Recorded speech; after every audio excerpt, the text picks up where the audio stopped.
Who amongst us has not been a little bit salty in our time playing fighting games or Street Fighter? I know I have. I've been known maybe once or twice to get salty. Very rarely, might I add. I definitely don't get salty every single session, but it's difficult to play fighting games and Street Fighter without being a little bit salty.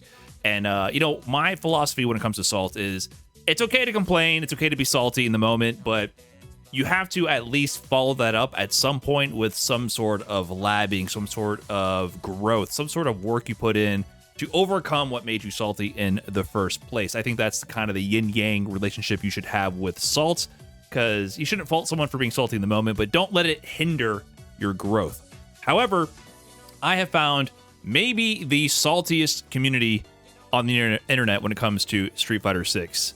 Introducing Salt Fighter. So I stumbled across this Reddit forum here, and I was like, wait, is this really a dedicated Reddit to being salty about Street Fighter and salt posting? And yeah, it really is. It has classic salt posts like DLC characters are pay to win, power creeping, and unfair to play against. It has classic salt posting about JP. Never put JP in another Street Fighter. Holy crap, this obstacle course ass character is annoying and boring to play against. You know, typical stuff that you would expect. And of course, you have a ton of bitching about Modern. They even have Modern Hater as one of the flare options available.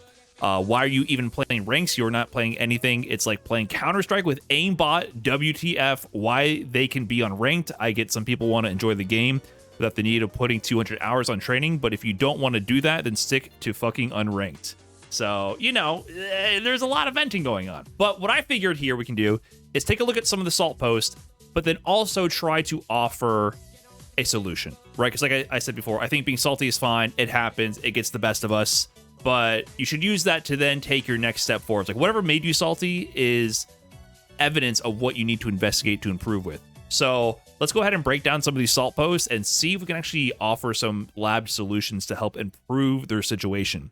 So here's one that I thought was interesting. They say here, I couldn't get a single fucking input in. So much for damage fall off during combos. We don't want touch of death combos. Fucking Christ, Capcom. I thought the whole point of Akuma was high damage. He doesn't have shit like this. So let's take a look at what they're talking about here. So Sagat gets the Tiger Knee. Drive rush low to combo conversion. And then... yeah. Yeah, that's almost like that's like a 2.5 touch. 2.5 touch versus Akuma. But you know what? I do have a solution. I have some actual advice for this player here. I actually really do. So let's go ahead and see what they can do a little bit better in training mode. So I think the chat's already suggesting the main thing you could have done during that sequence is block.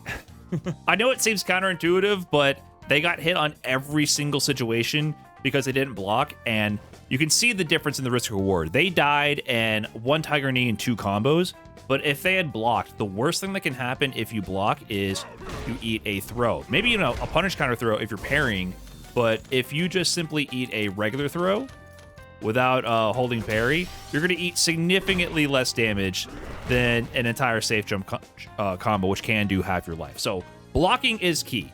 But there's something pretty important about why they should specifically block. Let's go ahead and set up a similar scenario to what had occurred. So the Sagat player got in, and they set up this situation here. And you might not be familiar with what's going on here. So that combo ender the Sagat player did left them for a perfect opportunity for a safe jump. This is even more reason why you should block. You see there, they're plus 42 on the frame meter. That's the magic number for most characters to get a safe jump.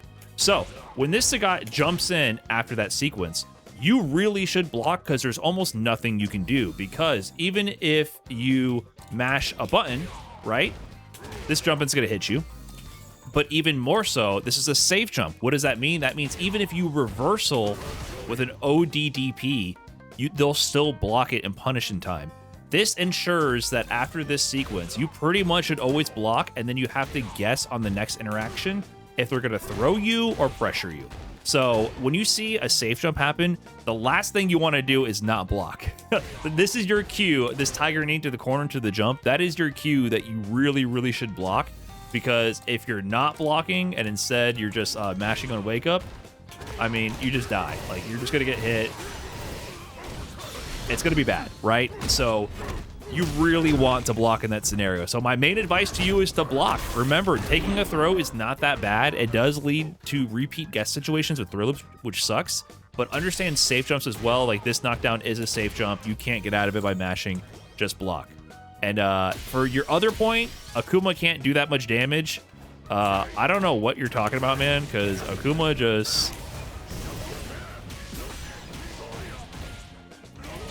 he does the same thing. Akuma hits one of the hardest hitting characters in the game.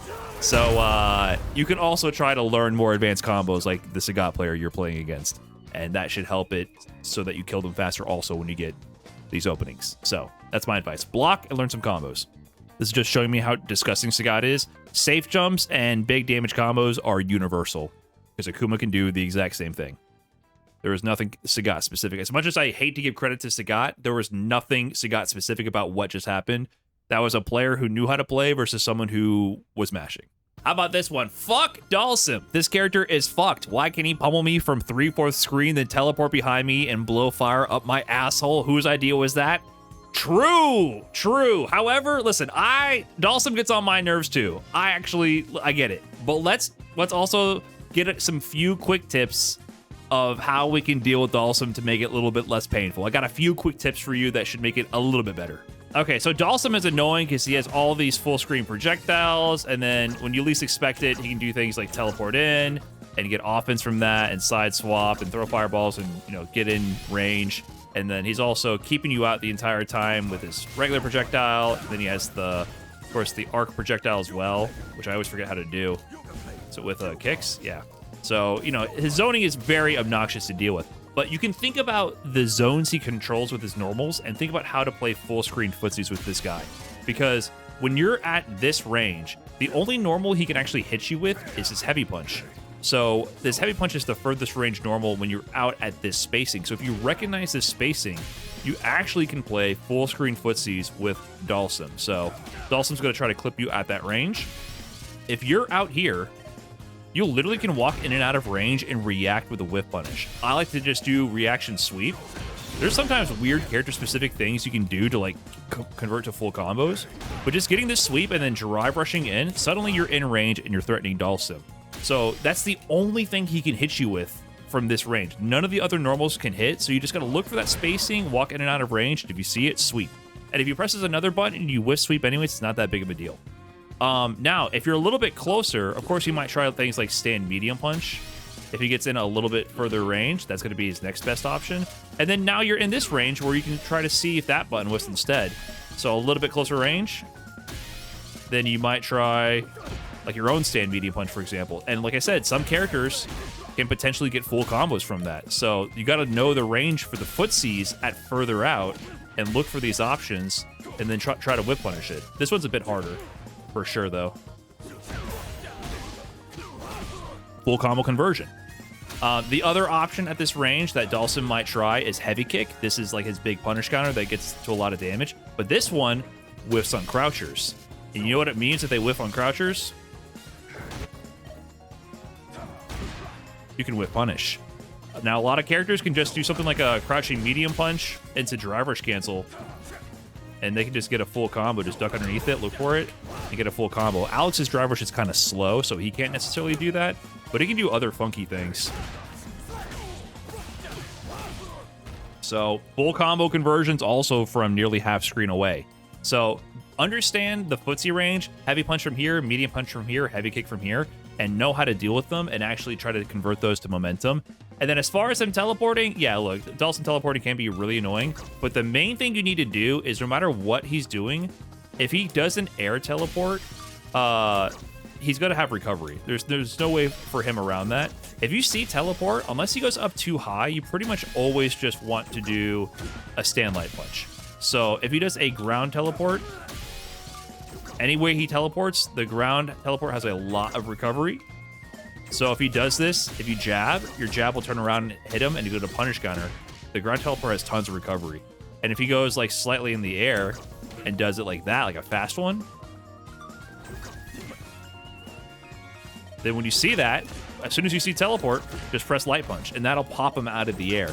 The only risk is if he goes up higher, but this is like the basic default reaction test. While you're out here looking for his limbs, just look for him to teleport, press light punch, and then you can get full combo punishes from that, man. Obviously, you can just always do like one light into special to keep it simple. But if you see teleport, for the most part, 99% of the time, just press jab immediately on reaction. The reaction test, essentially.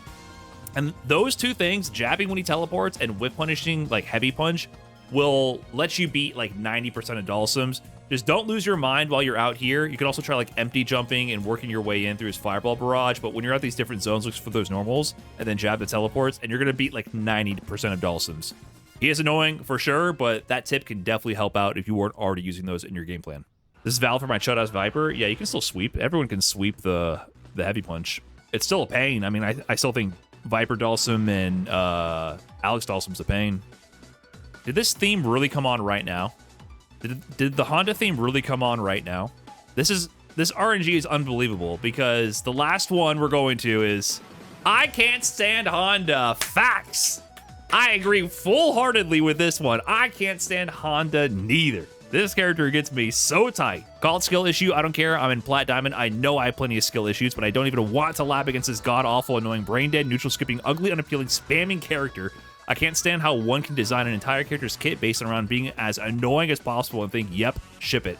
Safe specials that delete your drive gauge, a command grab, armor, more health than average, so you have to deal with this fucker even longer. At least when I'm fighting Akuma, he's dead in 2 touches. And yes, Zangief and Marissa also have a lot of health, but they're way easier to punish and bully than this fucker that stays full screen, spams headbutt until your drive is depleted, slaps you to death, jump scares you with a command grab, and then sumo slams you 10 times in a row because you don't know if he's about to land in front of you or behind you. Fucking hell.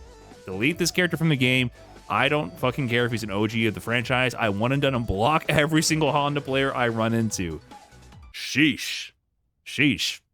Listen, I agree with everything you're saying, except for maybe the last part. The one and done and block, the Tyler 1 strat might be causing the salt to persist longer. It's one of the root causes of the symptoms here. And it does get a little bit better, I'll say. A little bit better. So let's cover some basic Honda techniques, anti-Honda techniques that you can maybe use. You said you don't want to lab. I suggest practicing, but these you can just try in real matches and get better at. So this is Honda. This is Honda Headbutt. Honda Headbutt causes a lot of problems. So, of course, if you react to Honda Headbutt from full screen, he has to use the heavy version from full screen to reach you. And so you can't attempt to DI it. However, that's only if you know they're going to do that, because unfortunately, if they do like a light headbutt and then mash DI after, that can cause problems. Like you can potentially do something like this. That can happen to you if you try to DI. It can be difficult in the heat of the moment to get a DI in time, especially if they go for a lighter headbutt that recovers faster. So do what I say, not as I do. I'm telling you, DI is not always the best answer. If you're full screen and you know they're going to do heavy headbutt, you can DI.